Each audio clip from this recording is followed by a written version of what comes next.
The first thing we'll be dealing with is a specific type of technology, which is very, very important also. It is called the recombinant DNA technology. Alright, just by listening to this term, recombinant DNA, can you think of something? Recombinant DNA, if in simple English terms you understand, recombination or combining something and something else to form something else. That is the simplest meaning.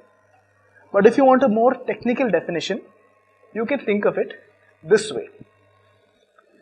It's basically a technique wherein the gene of an interested organism is inserted into another organism. Okay. For example, let us say we have an organism X. This organism has a very specific property, and that property is given by a specific gene. Let's say G. Let the gene be G. We want this property incorporated into an other organism altogether. Let us say that organism is Y. This gene is incorporated into the organism Y, and from that we get a specific type of property from the organism. Let's say that new gene, the new product what is being coming out of it, let's call that G dash. Something simple of that sort. The biggest example for this would be the production of insulin. We'll talk about this also. Production of insulin today is done by this method of recombinant DNA technology. Okay. So basically speaking, the more simpler term is the desired trait of an organism is incorporated into the traits of an other organism. How does this thing work?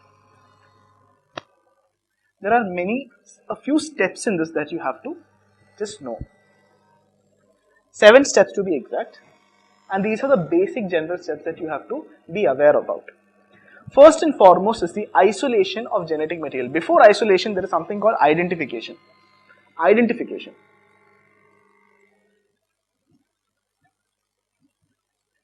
When I say identification, that you need a desired trait, a desired property from an organism, you have to identify that, okay, that is the property that I need.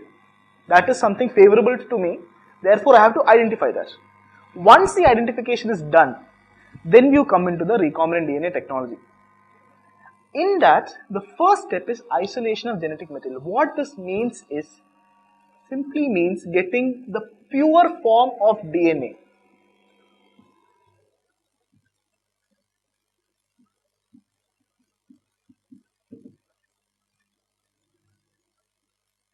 Let us say we have a bacteria, and there is one property of that bacteria which is important for us in some way or the other. We have identified that property of that bacteria which is producing some sort of enzyme which is important for us. We identify that. In that, we first take the bacteria and get the pure form of its entire DNA. The entire DNA will have the property which we are interested in, and many other properties which may or may not be interesting to us. It doesn't matter. But the first step is getting the pure form of DNA. When I say pure form of DNA, extraction of the cell membrane, the cytoplasm, the unwanted cell organelles, all of that is thrown out and only the DNA is extracted. That is the first step. After that, the second step is something called restriction enzyme digestion. In this step, what you do is, I told you, let this be the DNA.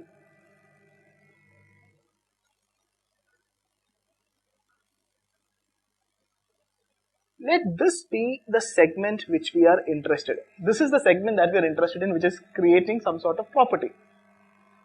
In the first step, we get the pure form of entire DNA. In the second step, we are only interested in this. So what we do in the second step is, with the help of certain enzymes, very specific enzymes, we start cutting the DNA at exactly this position. And we extract only the thing that we need. This is the second step. Okay. And this step is performed by certain restriction enzymes. There are many enzymes like that. In general, those enzymes which are used for cutting DNA at very specific locations Those enzymes are what you call restriction enzymes. So from that, we get the interested part of the DNA for us. Second step.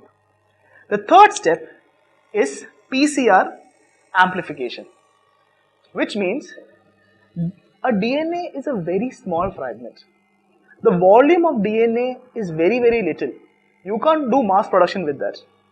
But we are interested in doing mass production, getting larger volumes. So what we do in the third step is multiple copying. Multiple copying of what? Of the interested segment of the DNA. In this step, we create millions and millions of copies of the interested segment. Alright.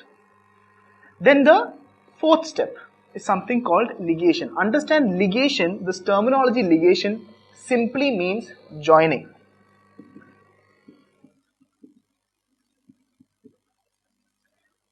Joining what? Now that is the question. If ligation means joining what? See, this is the segment of the DNA that we are interested in. And this segment of DNA has to be incorporated into another organism. Right? The process of joining this interested segment into the DNA of the other organism, which is in scientific terms called a vector. Okay? That process is what you call ligation of DNA molecules. To make it even more clear, if we have one DNA 1 which we are interested in, and this DNA has to be incorporated into DNA 2, another organism's DNA. We will be performing the first step, the second step and the third step for both these DNAs. Okay, because the joining has to happen. Joining will happen only between DNAs. So the first three steps will be done between both these DNA molecules. But we are interested only in this, and this has to be incorporated into this. Right? In the fourth step, DNA 1 and DNA 2 will be incorporated together. So it will be DNA 1, DNA 2. This will be one single DNA. This whole thing will become one single DNA, and the result of that, this new DNA which is formed after incorporation of DNA 1 into DNA 2, that is what you call a recombinant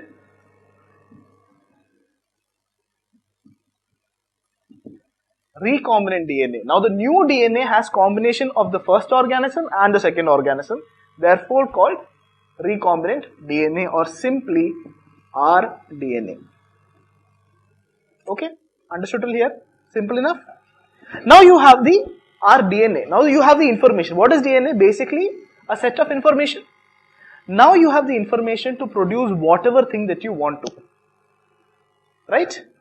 Now this new DNA is inserted into a host organism. That is the fourth step. Now this DNA, a DNA by itself is useless. This DNA has to be incorporated into another cell or another organism so that that organism can perform the way you want to. That is the whole idea. This is where the recombinant DNA is inserted into a new host. Now once that is complete, this new host will perform the function what is given by this new DNA. Now we are changing the information altogether with a new information. And now the host in this case will listen only to the information given by the new DNA. And because of that, it will start performing in one way. Now, when I say performing in one way, it can mean physical changes in its character, or in the more practical cases, secretion of certain enzymes. You will see a more live example than this. Okay, this new host will behave in a new manner.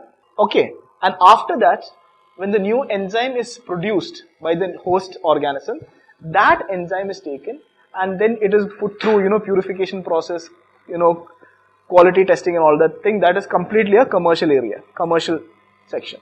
Understand? This is the entire process or steps involved in the recombinant DNA technology. To make it even more clear, now let us actually see how insulin is produced in the commercial space right now using recombinant DNA technology. Okay. It is very, very important, especially for which patients? diabetic patients. It is also, if you are not given insulin regularly to diabetic patients, it can be fatal. So it is a very, very important drug. Initially, artificial production of insulin was very expensive, very difficult also. You cannot get purified, good quality insulin just like that. And this technology was the one which actually changed all that. How did they do it? First and foremost, insulin is produced by the human body. Yes. So in this case, the interested gene for us is the human cell itself, the human DNA. I'll just show you the image. Okay. Let's take this thing. It is much more clearer for you. This is the human cell. Okay. And what we're interested in the human cell is that DNA fragment which actually produces insulin. We isolate that specific gene which is responsible for the production of insulin. At the same time, we take another bacteria. In practical commercial cases, what we use, the bacteria that we use is E. coli. E. coli bacteria. Okay. It is actually a harmful bacteria. It produces toxins. In this case, all those genes which is responsible for production of toxins, that is removed from E. coli. Okay. And instead of that, the insulin producing gene that we have in here, that is added to the E. coli gene. Now this new recombinant DNA will not be producing toxins as it usually does, because all that segment of DNA which was responsible for production of toxins, that has been removed. Instead of that, we are putting a new gene which actually produces insulin. So the new recombinant DNA has the function of producing insulin. This new DNA is then reinserted back into the E. coli itself. It is put back into the E. coli. That E. coli will have a different DNA segment now. After that, this E. coli is then cultured. More and more multiplication of this new E. coli bacteria is cultured. So multiple copies of that is made. And after that, after it reaches a stage of maturation, this E. coli will start producing larger and larger quantities of insulin. Okay?